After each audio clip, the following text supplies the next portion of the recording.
Hello guys, welcome to TMX Adventures. Lisa here. Hey, thought I'd come live to you tonight. It's a little bit late. Those of you on YouTube, you'll grab this tomorrow night. But I am making the birthday cake for the official birthday day for my second born for tomorrow. And I thought I'd just turn on the camera and share this with you because I thought, why not? So, say hi if you're watching on, I know it's late, you may not be. And remember, if you're watching the replay over on YouTube or even on Facebook later on, do engage in some way, hit subscribe, hit like, those sorts of things so that you get the future videos, all right? Hopefully you're getting more out of your Thermomix from these videos. For those of you who are new, welcome. My name is Lisa Keegan. I'm a Thermomix consultant and team leader in Australia. Been doing this for 11 years, but I've only been turning up online since 2020. Yeah, since 2020. So you'll find heaps of videos. Some very poor quality from back in COVID zone when couldn't really even get a good webcam or a microphone, but hopefully these more modern ones help you to get more out of your Thermomix. So I'm going to use the frozen pineapple cream recipe, but I'm actually not going to use pineapple. I'm doing some tweaks. Come with me today, I'll show you how to do this, and then I'm going to be putting it in the awesome rose gold from the mix shop that I've lined with some baking paper. So it's an ice cream cake, okay, which is great because it's going to be 32 degrees tomorrow, so it's going to be perfect. So let's get into this recipe. I'll go start cooking. I'll tell you the variations as I go. First things first is raw sugar. Okay, so you could use icing sugar if you had that. Beauty of Thermomix cooking is that you don't need to have all the varieties of sugar. I'm going to cut that a little short, by the way. You can just buy one and turn it into caster in 3 seconds, or in our case, icing sugar in 10 seconds. So hit the next button. Oh, it says mint leaves. I'm not going to do mint leaves. Don't worry about that. It would be really yummy though with pineapple, right? But I'm just not going to do that because I'm not doing pineapple. On with the lid, as it says. Now, recently I delivered a Thermomix. Actually, no, I didn't deliver. I showed a Thermomix to a beautiful couple who were going to buy a Thermomix, and they bought a Thermomix. And she said she's been watching along the videos, but she said, I didn't understand how you make it go. And so I'm going to take the time now to actually talk about that. So, see the little silver dial over here? Now, you don't get to see it on the Hello Linda on the low bottom corner screen, but you can see it on my main screen. It is the activation dial. So, when you're doing these preset recipes, sorry about the dishwasher guys, it's draining apparently, you'll see that these come, it says turn speed selected speed 10, and 10 comes all the way around, and then you've got the little line that juts in. It's green in real life, just slightly, okay? Could be a little bit more obvious, I know, but that's what it is. The silver dial is what takes us there, unless we're doing a mode. If we're doing like an egg boiler or a pre-clean, we just activate it by starting it or picking which setting. You know, we want to do a short clean or a universal clean, those sorts of things. In this case, it's our driver. So we go all the way to speed 10. It's also our emergency stop. Now, it's actually your stop if you want to stop it early. No emergency about it, but it's a good way of thinking. You can push the silver button to stop the machine as well. Okay, so in this case, it's got 10 seconds preset because this is guided, no temperature. We're going to go all the way with one massive fast spin. I actually did 2 because I'm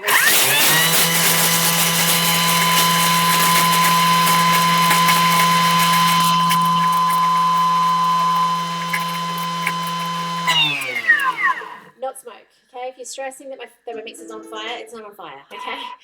Sugar dust, okay? Now you can imagine if you had mint leaves in there or lemon peel, how beautiful that would be, yeah? But we've just made icing sugar, okay? So amazing. One less thing to put in the trolley at the shopping, you know, when you're shopping.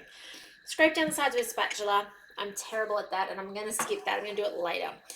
Now, this is around 600 grams of frozen pineapple. I'm using frozen mango. Okay, some clauses on mango. When you buy the mango at the supermarket, sometimes it's gas ripened. And this is the frozen stuff I'm talking about. And so therefore, when you go to eat it, it doesn't taste like mango. To me, it tastes like cardboard. Some people have said to me it tastes powdery or floury. Purely what they've done is they've picked them green and then they gas them to make them go orange. They dice them up, they freeze them, and they look like mango. They sort of smell like mango, but they don't taste it. So can I suggest for this recipe, buy those trays that are discounted to clear, slice it, freeze it, yeah? Then you know that they're good tasting ones. If you are going to be stuck with a packet from the supermarket that can be hit and miss, like sometimes they're okay, but you don't know until you use them. Use a different flavor with it. do the pineapple so that you've actually got a flavor that you know is going to pop, even if the mango doesn't. If you've ever done an online demo with me, I often say grab mixed berries for a recipe like this, because I know that the flavor is going to be, it's going to pop at you. It's not going to be like you're eating cardboard, okay, which is sad, I know. But this time of year is perfect, right? We've got stone fruit in Queensland at the moment that are, you know, very shortly going to be starting to come to the other side of excitement, and so you'll see they're discounted to clear, and you got things like mangoes, they're just starting. And you've got pineapple, you've got things like that that are beautiful, and you freeze them up, dice them up, freeze them up, and then use them in recipes like this, okay?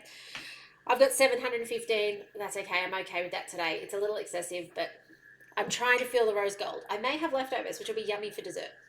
Okay, so coconut cream. If you don't have coconut cream, you could just use normal cream, or you could use yogurt. Like, there's some options for you if for whatever reason you may not have coconut cream in your house at the time, okay? 60 grams, it's not much. You actually don't want too much runniness in this, because you need in a moment the egg white to carry it. This has 2 egg whites, which is just going to work magic in it. All right. A lot of the fruity dreams and soft serve ice creams you've seen generally have 1. This is going to be fluffy. Hopefully not too fluffy. I'm a little nervous. Okay, let's go next. And I've actually not done this particular recipe before, I don't think. I've done mango ice cream cakes before for my kids. It was something that in their younger years, we didn't do much sugar. So a lot of our cakes, if you know, they were often fruit based or veggie based. So there was, you know, carrot cakes and think pineapple cakes, and then a lot of times frozen cakes, and we would take them camping with us. So lots of memories of things like this, and layered frozen ones where you'd have like a dragon fruit berry layer, and then you'd have a creamy layer, and then you'd have a mango layer or a pineapple layer, like those sorts of things. And the Thermomix just makes it so easy, yeah? So here we go, let's do this. It's got a little picture here that shows us that it wants a spatula in the top like this, so that we can keep it moving, because sometimes it freezes to the side. Now this may cut out the microphone, okay, because it's just going to be full volume. So just hang in there. Let's have a look at the magic, because in 40 seconds it will be worth it, okay?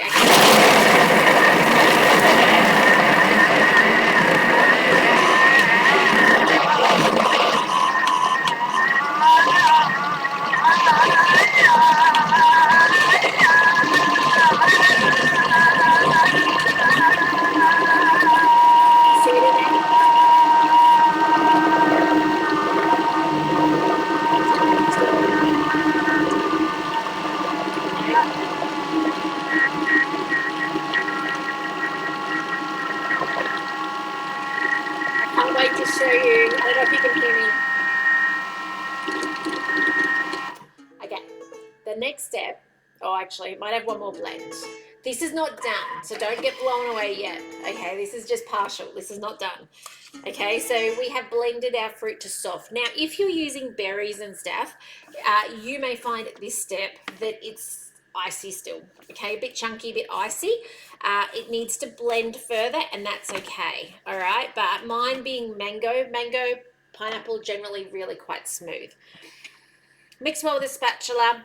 Let's put the lid on. It's just going to make sure there are no lumps and bumps left. We possibly can shortchange this time. Oop, didn't put the lid on properly. Try again. It's up to speed 7, okay? Oh, can you hear that? I don't know if you can, but it's free spinning. That's where the spatula goes in.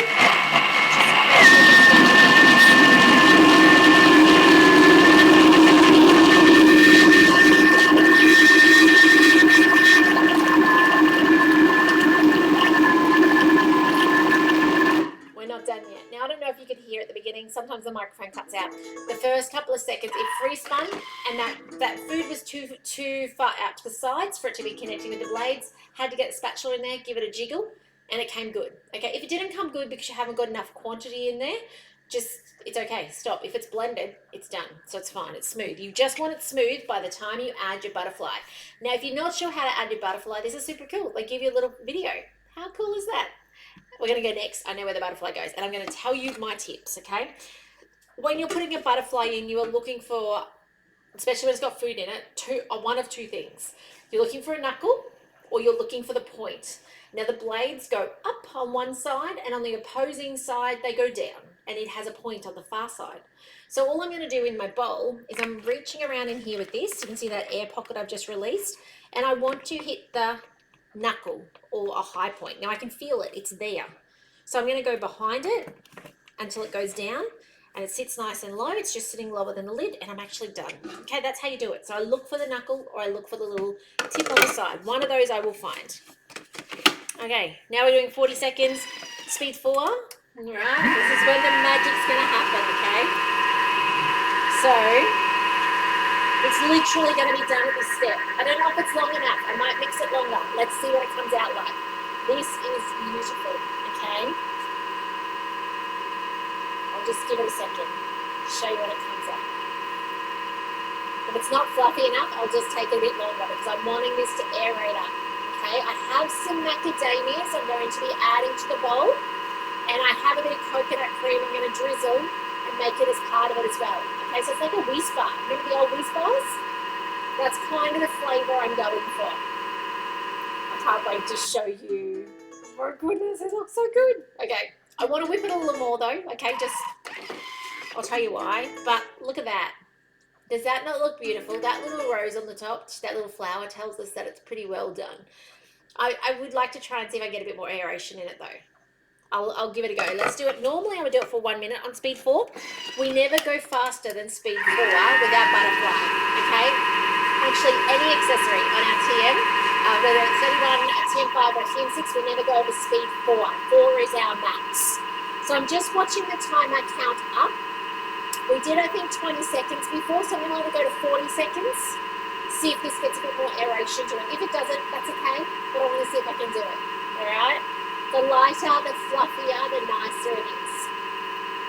So I'm up to 30 seconds. I didn't put a timer on. It's counting up. Can you see it counting? So I'm going to use the emergency stop in a second.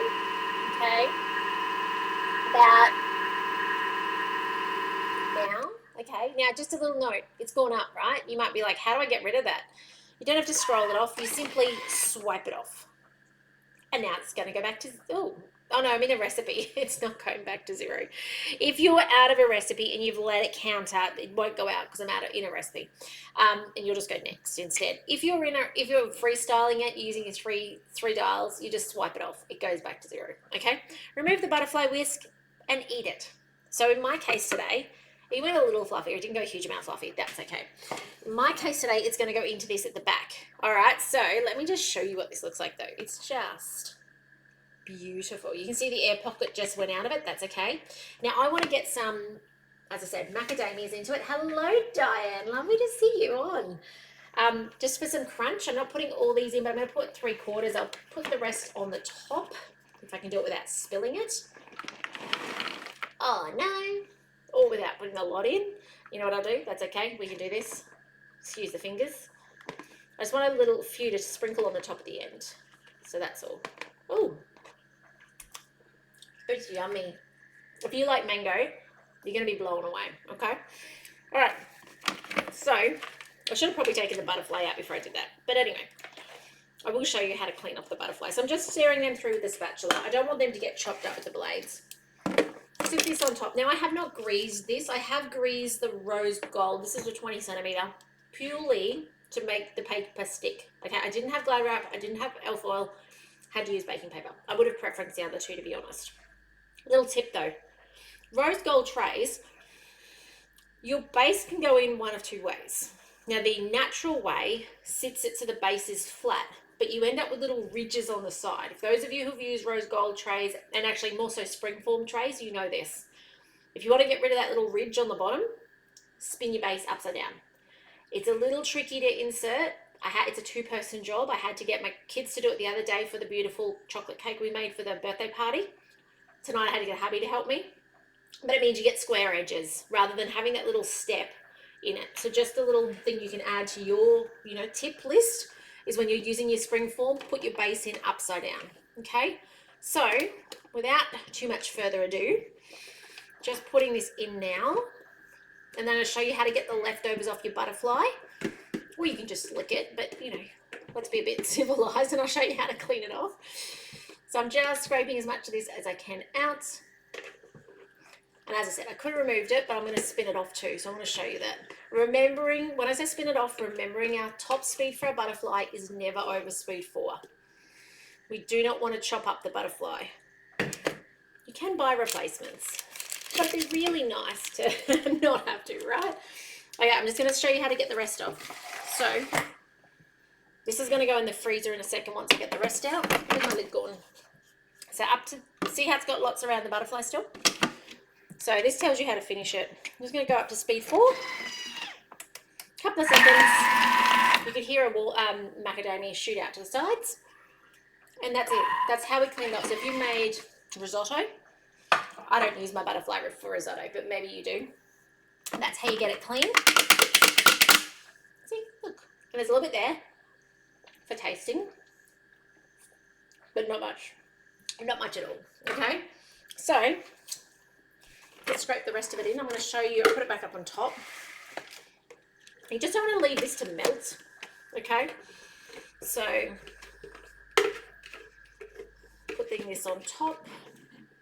I'm going to flatten it down a little bit, and then I'm going to put those macadamias. Actually, I might put a little bit of coconut. Oh, actually, I might omit the coconut cream. My hand's a little runny. I think it's just because it's so warm at the moment. And I'm a bit worried that it might make it just a sloppy mess. I don't want to do that. So, look at this though. Isn't this the perfect size for this tin? So this is the 20 centimeter. You can get the 23. Now, something to know with homemade ice cream is you need to give it time. When you take it out of the freezer, if you try to cut it straight away, you're going to struggle. Okay, is that on the other arm? Yeah. You simply will struggle to get your knife through because the only thing that's aerating it, remember, is that egg white. There's no anti-caking or softener in there. I mean, the coconut will do a little bit of softening for you, but not a huge amount. So give it 5 minutes, 10 minutes on a cold day at least before you try and serve it up, okay? You don't want to be eating the baking paper on it. I'm just spreading this out so it's a little neat to the sides, or a little neater. And then all I'm going to do is put on these macadamias to just dress it. A little shake will flatten it, or you can knock it on your bench. Obviously, don't have a bench to particularly show you with. So where's these little macadamia leftovers? So I'm just going to sprinkle them on. And then this is going to go in the freezer. And tomorrow afternoon tea, we will eat it. And I will put a photo up as the cover image for the YouTube video for tomorrow night. So you guys will get to see, obviously you can see what it looks like now, but you can see what it looks like later as well. So I hope you've got value from this video. I hope you've learned something new. I hope you'll give this a go this summer, okay? Having frozen berries and mango and passion fruit, not passion fruit, you could do passion fruit, it's a bit tart, but you could, pineapple, nectarines, peaches. Having those things in your freezer makes for a really healthy, quick, easy treat in this weather. You know, you can make a smoothie with it, but you can also, if it's frozen, you can make, and it doesn't have to be this, it could be icy poles. It could just be, like, you can literally put that in a bowl and eat it now. It is ready to eat. It is the texture of eating. So, you know, as we go into summer, as we're getting these beautiful things, and especially if you've got them and they're soft, they're looking a bit like they need to be used, freeze them, put them in a glad bag, freeze them, and whip up yummy things that are healthy. You know what's in them. Can be sugar-free as well if you like, or you can chuck a banana in there if you don't want to do sugar. But yeah, I hope you give this a go. I hope you took something away from it. Do share these videos. Okay, so if you've got someone around you who has a Thermomix, regardless of what model, share it around with them so that they are getting more and more out of their Thermomix. Lovely to see you on, Sue. Thanks, Amy, for being on as well. Diane and Linda, lovely to see you guys engaging. It's always very encouraging when you're on. So otherwise, I'll see you maybe tomorrow. We'll see what the birthday day brings, but otherwise definitely the next day. So take care, and I'll see you in the next video soon. Bye for now. Well, maybe. Depends if I can find my mouse to say goodbye. See you guys.